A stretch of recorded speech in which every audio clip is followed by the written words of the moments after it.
నాశనం చేసినారు మీ తెలివి తక్కువతనం వల్ల, మీ అసమర్థత వల్ల. యాక్చువల్ ఫ్యాక్ట్ ఏంటండి రాహుల్ గారు?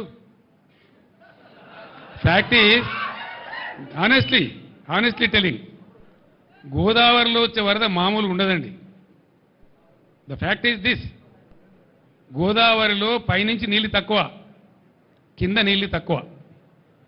గోదావరిలో నీళ్లు వచ్చేదే, నీళ్లు దొరికేదే ప్రాణహిత, ఇంకొక ఆడ నీళ్లు లేవు. ఆ ప్రాణహిత దాటినాకనే కట్టాల. దానికోసం ఒక 6 నెలలు తపస్సు చేసినట్టు చేసి ఆ మేడిగడ్డను కనిపెట్టుకున్నాం. మేము కేంద్ర ప్రభుత్వ సంస్థ వ్యాప్కోస్ లైడార్ సర్వే కావాలంటే లైడార్ సర్వే కూడా చేసినాం. దాని డిజైన్ ఏంది అసలు వీళ్ళకి తెలుసా? వీళ్ళకి డిజైన్ గురించి అవగాహన ఉందా? ఏంది డిజైన్ ఏందండి? యాక్చువల్గా మేడిగడ్డ బరాజులో ఫ్యాక్ట్ ఏంటంటే, గోదావరి పొంగేటువంటి 3-3.5 నెలలు గేట్లన్నీ ఎత్తే ఉంటాయి. గోదావరికి తలగాయి, నీళ్ళు ఫ్రీ ఫ్లో ఉంటుంది, పోతూ ఉంటుంది. మనకు అవసరమైన నీళ్ళు ఎత్తుకుంటాం. అందుకే కన్నెపల్లి దగ్గర పంప్ హౌస్, లక్ష్మీ బరాజ్ యొక్క పంప్ హౌస్ కన్నెపల్లి దగ్గర పెట్టిన తెలివితక్కువతో పెట్టలే. మేడిగడ్డ బరాజ్ అవసరం లేకుండానే నీళ్ళు ఎత్తుకునే అవకాశం ఉంటుంది అక్కడ. ఆ పాయింట్ పట్టుకున్నదే అందుకు.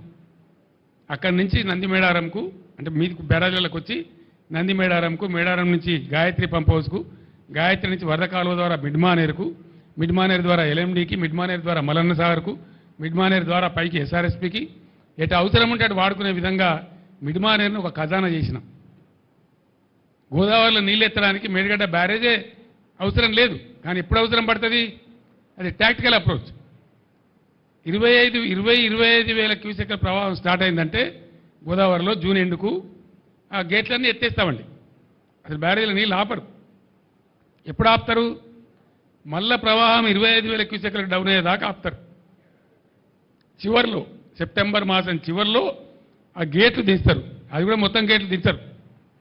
అటొక 2 ఇటొక 2, ఆ చివరికి 2 ఈ చివరికి 2 వదిలిపెట్టి వచ్చిన నీళ్ళు వచ్చి పెట్టేట్టు చేసి ఒక 9 టీఎంసీలు 10 టీఎంసీలు నిల్వ ఉండేటట్టు దానిలో ఆపడతారు. వచ్చినవి పోతూ ఉంటాయి. ఆ 9-10 టీఎంసీలు పెడితే కొద్దిగా బిల్డ్ అవుతుంది కాబట్టి దాన్ని ఎత్తి పోసుకుంటూ ఉంటాం.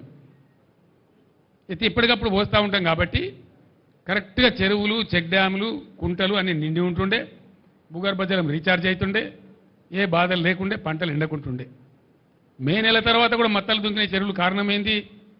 తెలివిగా దాన్ని ఏ టైంలో ఎత్తిపోయానో ఆ టైంలో ఇంజనీర్ల ద్వారా ఎత్తించినాం. కాబట్టి నేను మాట్లాడిన నిన్న మొన్న ఇంజనీర్లకు, ఏమైందిరా ఈ సన్నాసులకు తెలివి లేకపోతే మీ తెలివి ఏం వచ్చింది, ఎందుకు ఎత్తలేదు నీళ్ళంటే, సార్ మమ్మల్ని నిరోధించిండ్రు అని ఏదో ఉన్న తోకమట్ట అని చెప్పి ఉన్న మీదున్న బ్యారేజీల నీళ్ళు కూడా వదిలేసారు కావాలని చెప్పి, వీళ్ళు తెలివి తక్కువతనం మేము ఏం చేస్తాం సార్ అని చెప్పారు నాకు ఇంజనీర్లే.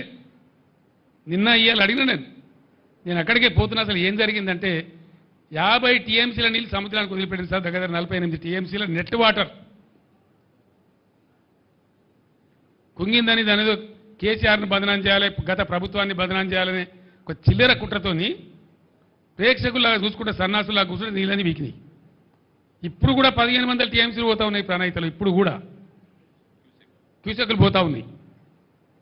ఆడ ఎన్ని ఉన్నాయండి పంపులు? వీళ్ళకి లెక్కనా తెలుసా? కనీసం ఏ పంప్ హౌస్ కాడ ఎన్ని పంపులు నేను తెలివైన ఉన్నది వీళ్ళకు. 2200 క్యూసెక్కుల సామర్థ్యం ఉండేటువంటి 17 పంపులు అక్కడ కన్నెపల్లి కాడ. మేము నడిపినాడు కూడా మొత్తం పంపులు నడపం, నీళ్ళని బట్టి చూసుకుంటూ, అవసరాన్ని బట్టి చూసుకుంటూ, ఇవతల అవసరం ఎంతుంది, ఎన్ని కాలేజీ ఉన్నాయి అని చూసుకుంటూ నడుపుతాం. దాంతో ఏమవుతుంది? ఒకసారి ఒక పంపు నడుపుతాం, 2 పంపులు నడుపుతాం, 3 పంపులు నడుపుతాం. మామూలు ఇసుక కట్టేసి బస్తాలేసి కూడా, ఇసుక బస్తాలేసి కూడా నడపచ్చు. కానీ దాన్ని నడపకుండా కుట్ర చేసి అలా ఎందో ఉన్నది. మేమే చెప్పినాం కదా అసెంబ్లీలో, ఏమున్నదండి అలా. వాడు ఏం చెప్పిండు? మొన్న నచ్చిపోయినాడు, ఆ 2 పిల్లల కింద ఉన్న ఇసుక కదిలి అవి కదిలినాయి అని చెప్పిండు. అంటే జరుగుతూనే ఉంటాయి, చాలా బ్యారేజ్లలో జరుగుతాయి, చాలా వాటిలలో జరుగుతాయి. మొన్న కదా గంగానదిలో నిన్నగాక మొన్న పేపర్లో ఫోటోలు వచ్చినాయి. గంగానది మీద బ్రిడ్జ్ కడతామంటే పట్టణం కూలిపోయింది. ఆడ నదులలో ఇసుకలో జనరల్గా జరుగుతాయి. ఎవడో ఒక చిన్న ఇంజనీర్ లోపమో, ఒక మెయింటెనెన్స్ లోపమో, దానికి ఎంతో ప్రళయం బద్దలైనట్టుగా ఒకటే పని కట్టుకొని ఆడికి యాత్రలు పెట్టి మాత్రలు పెట్టి పెద్ద కథ చేసి ఇంకా ఇప్పటికి కూడా ఆ పిచ్చికాలంలో ఉన్నాయి వాళ్ళు. అందులో ఏమైనా ఇంటికి దొరుకుతుందేమో, తోక దొరుకుతుందేమో, గుట్ట కడతామేమో అనే ఉద్దేశంతో ఓ పిచ్చి విఫల ప్రయత్నంలో ఉన్నారు తప్ప రైతాంగాన్ని ఆదుకోవాలి, మంచినీళ్ళకి బాధ వస్తుంది, రైతులను కాపాడాలనే ఆలోచన చేయలే. వృధాగా పారే నీళ్లను ఒక చిల్లర కుట్ర మనసులో పెట్టుకొని వదిలిపెట్టింది కాబట్టి పోయింది.